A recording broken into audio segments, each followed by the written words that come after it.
Most people who quote Freud have never read a single page of this book, and the ones who have usually stop at chapter 1, which, as it turns out, is the absolute worst place to stop. It's a tedious literature review of 19th century opinions that will put you right to sleep. But if you actually push past that academic throat clearing, you realize something pretty startling. What you've been told about this book, the snakes, the symbols, all the sex stuff, the pop culture version, it's almost entirely wrong. The interpretation of dreams is not a dream dictionary.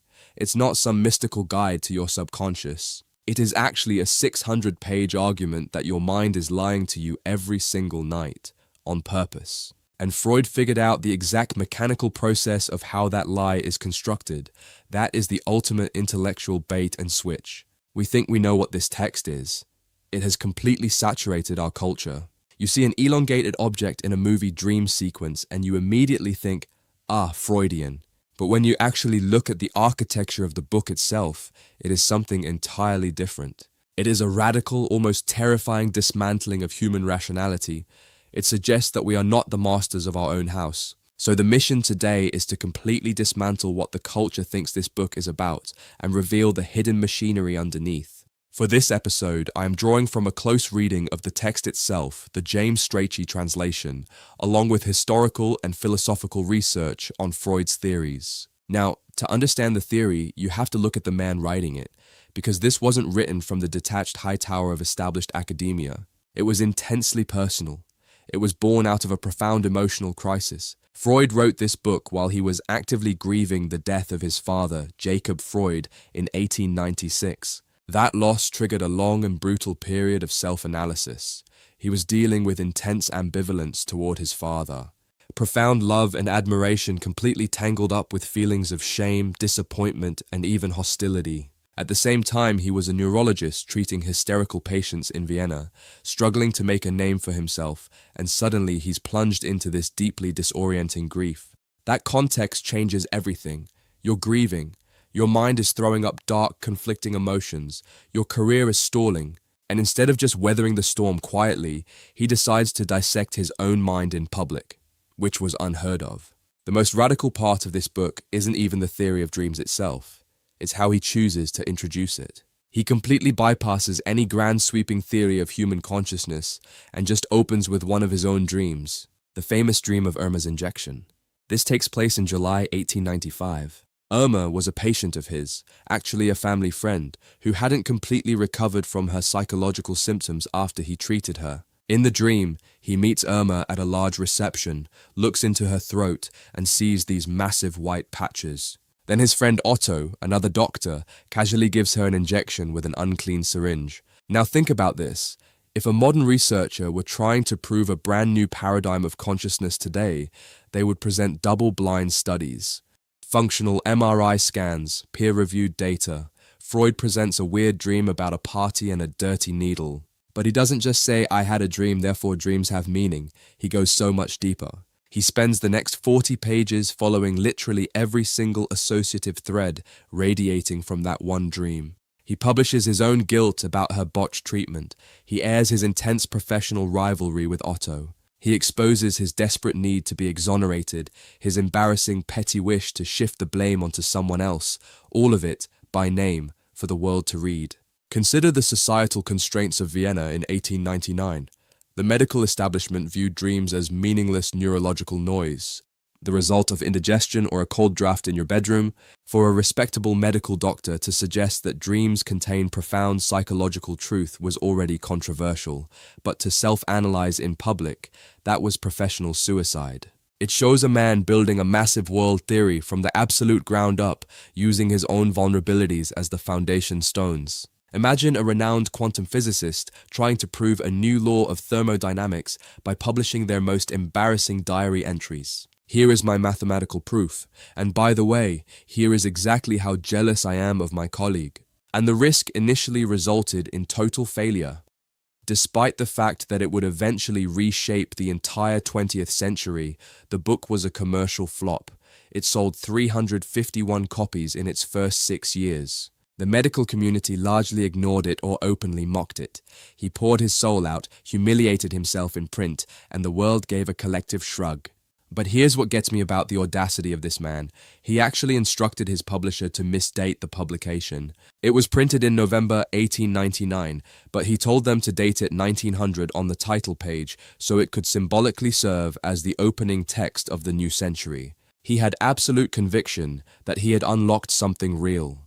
Those 351 people didn't grasp it yet, but he firmly believed he had discovered the actual mechanical engine of the human mind. He realized that the bizarre hallucinatory quality of dreams wasn't a mistake of the nervous system, it was a highly sophisticated cover story. We are so used to the modern therapeutic idea that dreams reveal the truth about us in a direct way. Freud takes a sledgehammer to that idea. He argues that your dreams are an elaborate, intentional disguise. He establishes a strict dichotomy between what he calls the manifest content and the latent content. The dream you remember when you wake up, the bizarre narrative, the strange imagery, that is the manifest content. And Freud says it is the least reliable part.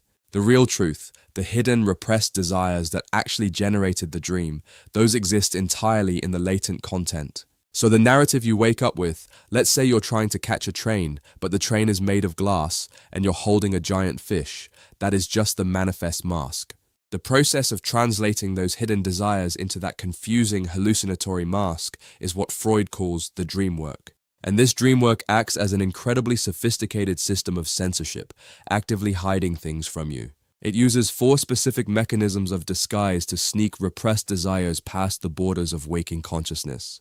The first one is condensation, which is essentially the brain's ultimate compression algorithm. It takes a massive web of disparate ideas, memories, and emotions and smashes them together into one single overdetermined image. The primary example Freud uses to illustrate this is the botanical monograph dream. Freud dreams simply that he had written a monograph on a certain plant, the cyclamen. He sees the book in front of him, turns a folded colored plate, and bound up in each copy is an actual dried specimen of the plant. On the surface, that is a remarkably mundane, almost boring dream. But the associative web he unpacks from that single dried flower is staggering. First, he remembered he had seen a monograph on the cyclamen in a bookshop window earlier that very day. That's the day residue, the recent memory, but the cyclamen also happens to be his wife's favorite flower. The concept of a botanical monograph links back to a previous highly controversial paper he had written on the properties of cocaine, a period of his career filled with intense ambition and subsequent regret. So we have his wife, his ambition, his regret, and then the plant itself leads his mind to artichokes, his favorite food. That artichoke triggers a childhood memory of pulling a book apart, leaf by leaf, much like the way one eats an artichoke, which then leads to thoughts of bookworms, whose favorite food is obviously books. He condenses his wife, his favorite food, a destructive childhood memory, and his intense professional ambition all into a single dry image of a flower in a book. It is an incredibly efficient way to store psychic energy. There is another instance in the research where he dreams of an entirely invented word, autodidaza. The creation of made-up words in dreams is pure condensation at work. Autodidacta is a linguistic collision. It holds the name of an author, Lasker. It holds the concept of being an autodidact, a self-taught person. And it also contains a recent anxiety-inducing conversation he had with a colleague about a patient's neurosis. The dream work literally forges a brand new piece of vocabulary just to hold all these competing anxieties and intentions simultaneously. It ensures that the manifest dream is brief and laconic in comparison to the massive range and wealth of the actual latent dream thoughts. So, condensation crams all the data together, but what if the underlying emotion attached to that data is just too terrifying to look at directly, even mashed up with other things? Does the brain have a backup plan for dealing with the sheer emotional weight of a repressed thought? It does. And that leads us to the second mechanism, which is displacement. This is arguably the most brilliant defense mechanism the mind possesses. If you have a deeply distressing thought, perhaps an aggressive urge toward a family member or a profound professional failure, the dream work knows that if you experience that emotion directly in the dream, the shock will wake you up immediately. So it strips the emotion away from the dangerous thought and attaches it to something totally harmless. It shifts the psychic accent. The emotional energy of the latent thought is displaced onto a minor, trivial detail in the manifest dream. You might dream about a perfectly mundane object like a teacup or a chair, but in the dream you feel this overwhelming, inexplicable sense of dread about it. Or conversely, you dream about a horrific catastrophe like a building collapsing, but you feel completely emotionally detached just watching it happen. The emotion and the actual content have been fundamentally decoupled. This is why dreams often seem so out of proportion. The things that seem central in the dream are actually marginal in your unconscious, and vice versa. It is an elaborate misdirection. Look at the teacup. Do not look at the repressed rage. The third mechanism is considerations of representability. This one is the brain acting as an avant-garde filmmaker. Dreams are primarily a visual medium, so the mind has to force abstract linguistic thoughts into physical visual images. If you feel you are making no progress in your career, the dream work translates that into the classic experience of trying to run up a staircase, but your feet are glued to the steps. If you feel you are making no progress in your career, the dream work translates that into the classic experience of trying to run up a staircase, but your feet are glued to the steps. It is like playing a high-stakes game of charades with your own subconscious. You have to act out the concept of ambivalence without using any words, so you dream of two people walking in opposite directions. And then we arrive at the fourth mechanism, secondary revision. This is the one that really exposes how desperate our conscious minds are for order. It occurs as you are waking up, right on the threshold of consciousness. Your conscious mind demands logic, narrative, and coherence. So when it confronts this chaotic jumble of condensed, displaced, visually translated symbols, it experiences profound cognitive dissonance. It looks at the artichokes and the glass trains and says, "This is unacceptable, this makes no sense." Freud uses a brilliant analogy from the text to capture this perfectly. He compares secondary revision to a recurring joke in an old comic magazine. The magazine would take a sentence written in a thick, coarse German dialect and alter the spacing of the letters, spacing it out so that to the casual eye, it looked exactly like a solemn ancient Latin inscription. That is precisely what secondary revision does to your dreams. It spaces the letters out. It adds a fake narrative flow so that when you wake up and describe your dream, it sounds like a weird little movie. It fills in the gaps. Havelock Ellis, noted in the research on this period, observed that the waking mind acts like a frantic editor saying, "Quick, gather things up, put them in order, any order will do," before waking consciousness takes possession. It is a total editorial cover-up. But stepping back from all these mechanisms, the condensation, the displacement, the visual charades, the editorial cover-up, I have to push back on the core premise for a moment. If the mind's ultimate goal is to fulfill a wish, why go through all this exhausting disguise? Why not just dream the wish plainly? If I secretly want to quit my job, why dream about a staircase made of artichokes? It seems like a tremendous waste of cognitive energy. Freud's answer is that the disguise is absolutely necessary to sneak past the mind's moral censorship. We harbor desires, impulses, and wishes that are completely unacceptable to our conscious moral selves, to our waking egos. If the mind dreamed these transgressive wishes plainly, the sheer shock of confronting our own taboo desires would wake us up in a panic. And for Freud, the biological purpose of the dream is to protect sleep. By disguising the unacceptable wish, the mind gets to blow off some steam, fulfill the desire in a fantasy environment, but keep the moral censor from sounding the alarm.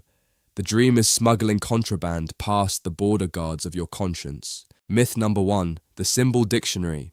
Pop culture thinks Freud is the guy who says if you dream of a snake, it always means X. If you dream of a train going into a tunnel, it always means Y. But the correction here is absolute and explicit in the text. Freud fiercely argued against symbol dictionaries. He viewed the ancient dream books, where every object has a fixed meaning, as intellectually bankrupt. In the interpretation of dreams, he writes that a symbol means nothing until the person who dreamt it tells you what that symbol means to them. The interpretation must be entirely grounded in the dreamer's personal associative web, their unique memories, their recent waking experiences. If you dream of a snake, it does not automatically carry a single fixed meaning. It could mean you were bitten by a snake as a child, representing a specific childhood trauma. Or if you are a herpetologist, it just represents your Tuesday afternoon at work. Which brings us to myth number 2, probably the most pervasive one of all. The assumption that all dreams are sexual, that every single thing you dream about is just a hidden sexual urge trying to claw its way out. The correction here is vital. Freud argued that all dreams are wishes, but they are not necessarily sexual wishes. We have a vast array of non-sexual desires that get repressed, frustrated, or denied in daily life, and those require psychic fulfillment just as much as libido does. The research offers a fantastic example from the text for this, the tax return dream. A young, relatively impoverished doctor dreams that he goes to a meeting of the tax commissioners and they single him out, scrutinize his records, and impose a massive, incredibly heavy fine on him. Getting hit with a huge tax bill sounds like a nightmare, and there is absolutely nothing sexual about the tax authority. But when Freud unpacks the latent thoughts through free association, the wish emerges clearly. The young doctor had very little money and had just filed an honest, very modest tax return. The dream is a brilliantly displaced wish to be known as a doctor with such a massive, lucrative, highly successful practice that the tax commissioners are forced to take notice and hit him with a heavy fine. The heavy fine is not a punishment in the latent dream. It is a status symbol. It is a profound wish for professional success and wealth, cleverly disguised as a bureaucratic nightmare. There is another example in the research, the close the eyes dream. Freud dreams of a printed notice about his father's funeral that reads either, "You are requested to close the eyes," or "You are requested to close an eye." The ambiguity of that phrasing is the key to the wish. Freud had chosen a very simple, unpretentious funeral for his father, which caused immense friction with his wider family, who expected a grander, more traditional display. The phrase, "closing an eye," idiomatically meaning to overlook a transgression, was a deep emotional wish that his family would simply overlook his simple arrangements and not cause a painful fuss during his grief. A powerful, deeply personal wish, entirely devoid of sexual content. Which flows directly into myth number 3, the Oedipus Complex. If you know one thing about Freud, it's that he supposedly wrote this massive book to prove that everyone secretly harbors dark desires regarding their parents. People assume the interpretation of dreams is entirely devoted to establishing the Oedipus Complex, but in reality it is merely a footnote in the grand architecture of this specific book. It appears briefly in chapter 5 as an example of typical dreams involving the death of loved ones, drawing a parallel to the Sophocles tragedy. The book is not a treatise on Oedipus, it is a structural exploration of the mechanisms of the unconscious mind. But the wishes can be incredibly dark and require intense excavation to find, as in the syphilis dream. This dream fundamentally challenges the wish fulfillment theory on its surface. A doctor dreams that he has a terrible syphilis ulcer on his index finger. At first glance, this is a pure anxiety dream. Who wishes for a highly contagious, stigmatized, sexually transmitted disease? If you wake up dreaming you have a festering ulcer, you are terrified, not grateful. But the analysis reveals the linguistic game the dream work is playing. In 19th century medical terminology, the first indication or primary sign of syphilis is called the prima affectio.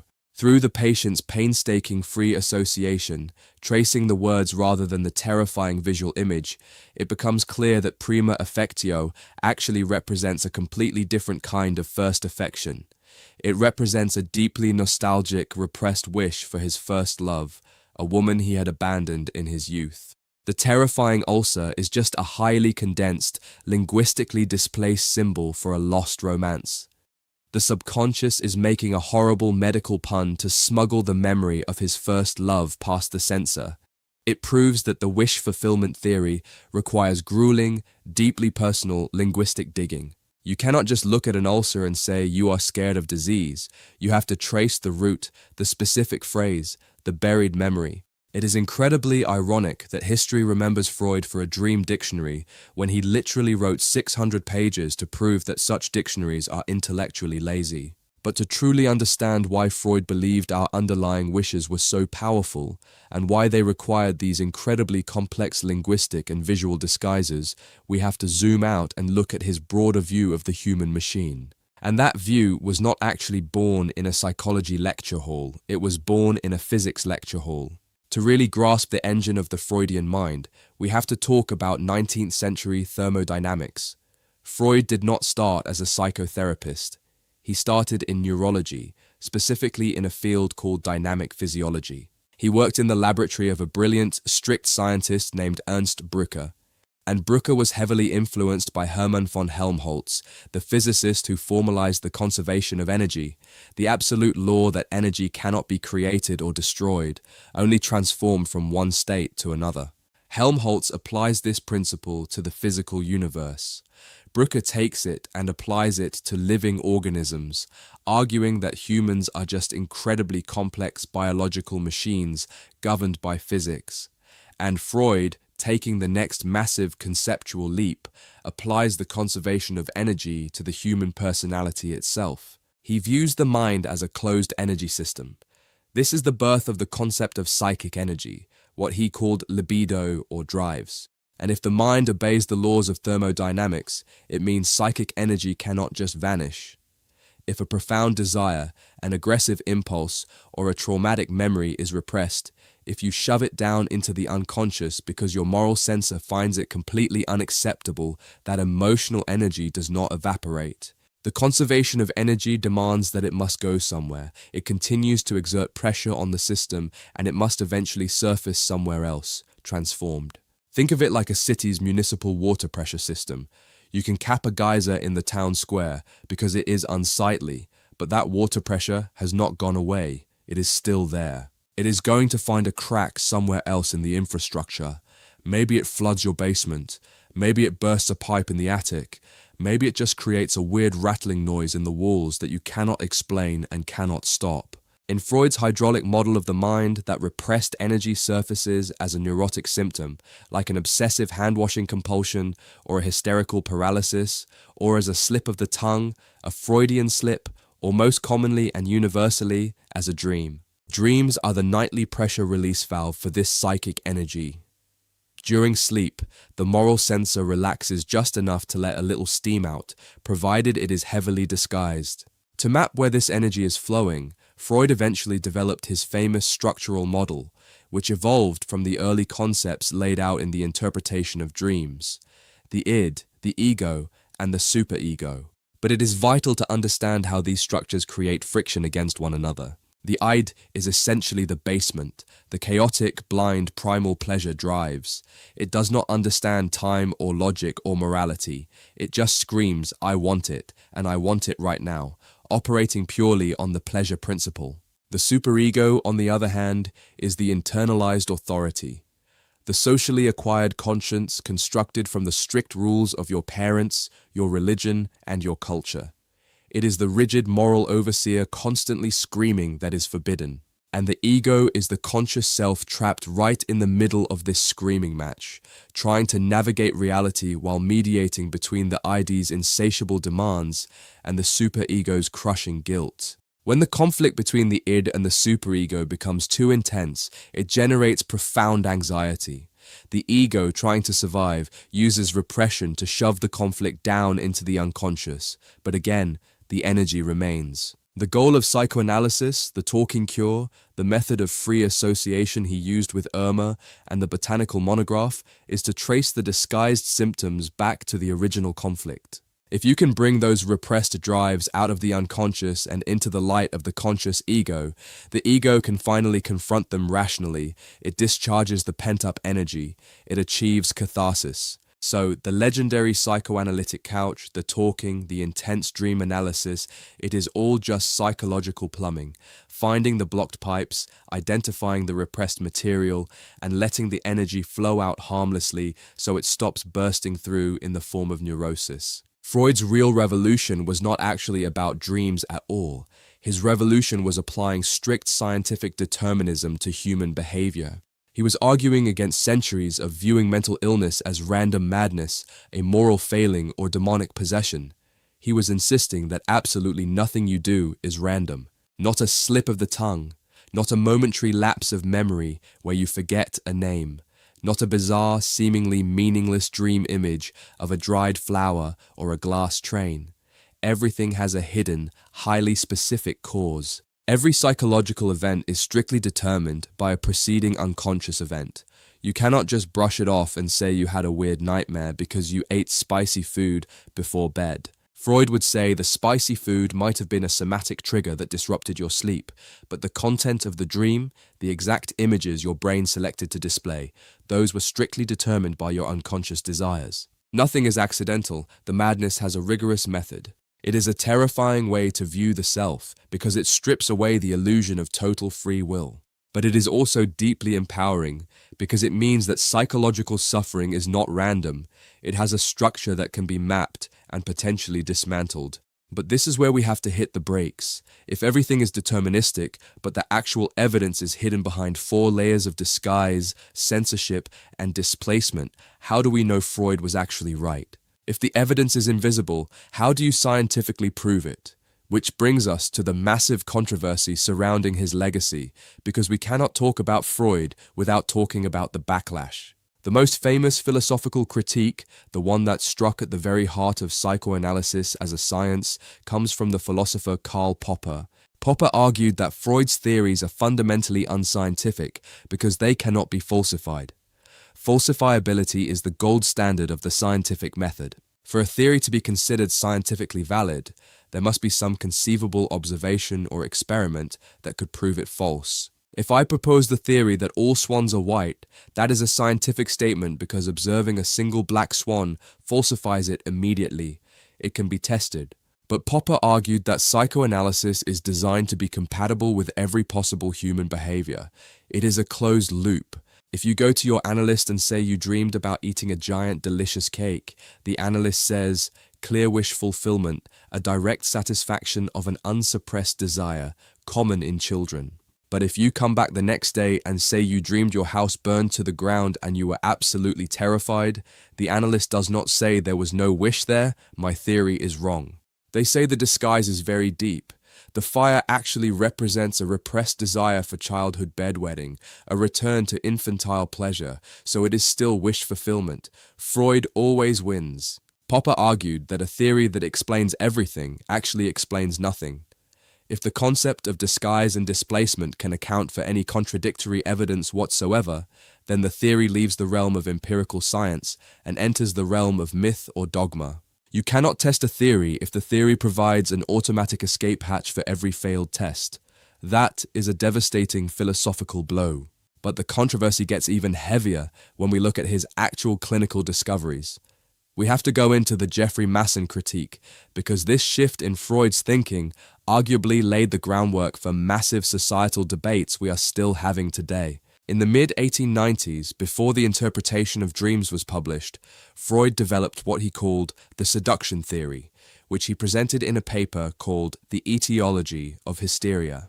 Listening to his patients, many of whom were women suffering from severe hysterical symptoms, he came to believe they were recalling actual, literal childhood sexual abuse by family members, by fathers, uncles, or older siblings.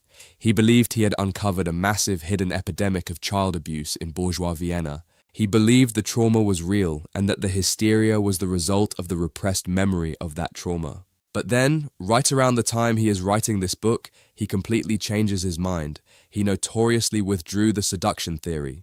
In a series of letters to his friend Wilhelm Fliess, and later in his published work, he decided that these women were not recalling memories of actual abuse.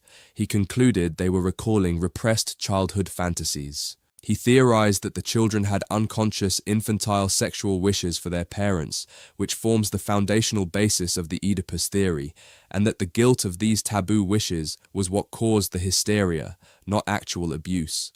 Masson, who was a psychoanalyst and the project's director of the Sigmund Freud archives, fiercely criticized this pivot. The research on this period outlines that Masson argued Freud had stumbled upon the grim, horrifying reality of widespread child sexual abuse in Victorian society, but completely lost his nerve. The societal backlash to the seduction theory was so hostile, and the implications so devastating for the respectable families of Vienna, that Masson argues Freud knowingly suppressed his own findings to save his career.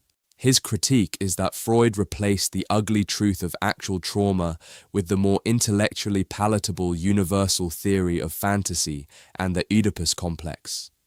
By doing so, Masson argues Freud fundamentally betrayed his patients, shifting the focus from the actions of the perpetrators to the internal fantasy life of the victims. The ramifications of this pivot are staggering, and it is not just dry 19th century history.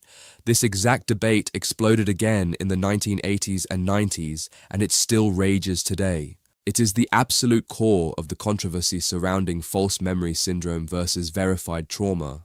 Some modern clinical practitioners argue that traumatic memories repressed and later recovered in therapy are very real, reflecting actual events. While critics of recovered memory therapy argue that the very techniques of psychoanalysis, the intense probing, the assumption of hidden meaning, the power dynamic of the analyst, can actually plant false memories in highly suggestible patients. We are not taking a side in that debate here, but it is crucial to recognize that Freud's decision to shift the focus from actual environmental trauma to internal repressed fantasy is the epicenter of a psychological earthquake whose tremors we are still feeling over a century later. And beyond the philosophical and historical controversies, the purely clinical efficacy of psychoanalysis has been challenged for decades.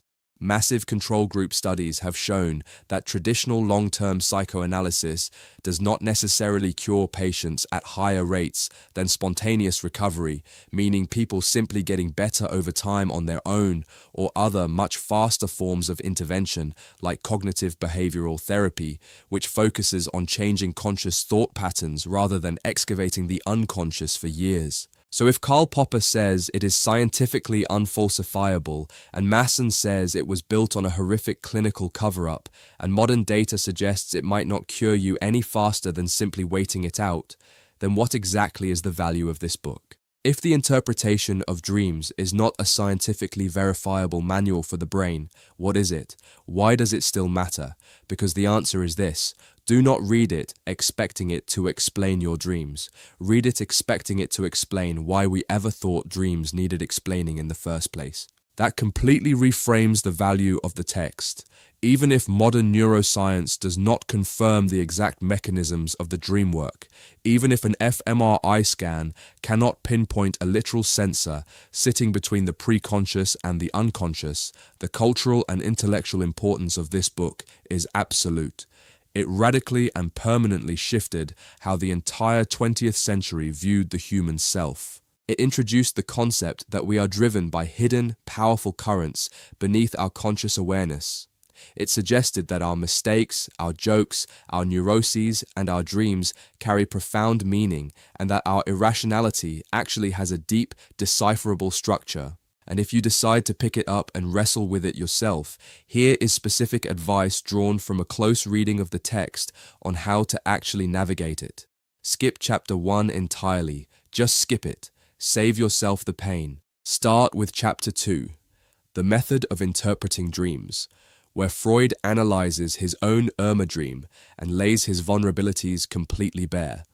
Then move to chapter 4 on dream distortion.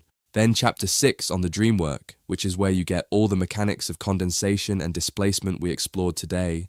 And finally, chapter 7 on the psychology of the dream processes. That reading order gives you the vulnerable man, the mechanical theory of disguise, and the grand philosophical implications of the unconscious, without getting bogged down in the defensive academic posturing of chapter 1.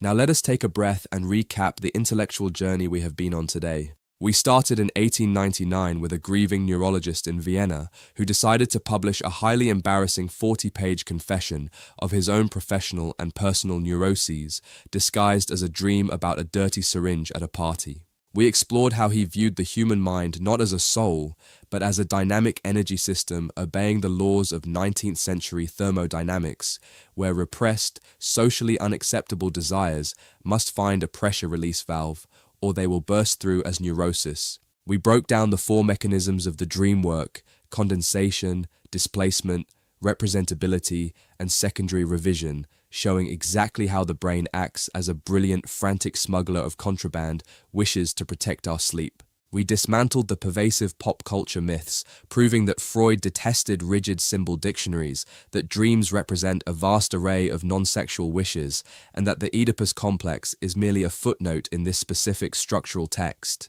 And we confronted the heavy backlash, from Popper's demonstration of the theory's unfalsifiability to Masson's devastating critique of the shift from literal trauma to internal fantasy, to the ongoing debates over clinical efficacy. This is a book that demands to be critically wrestled with.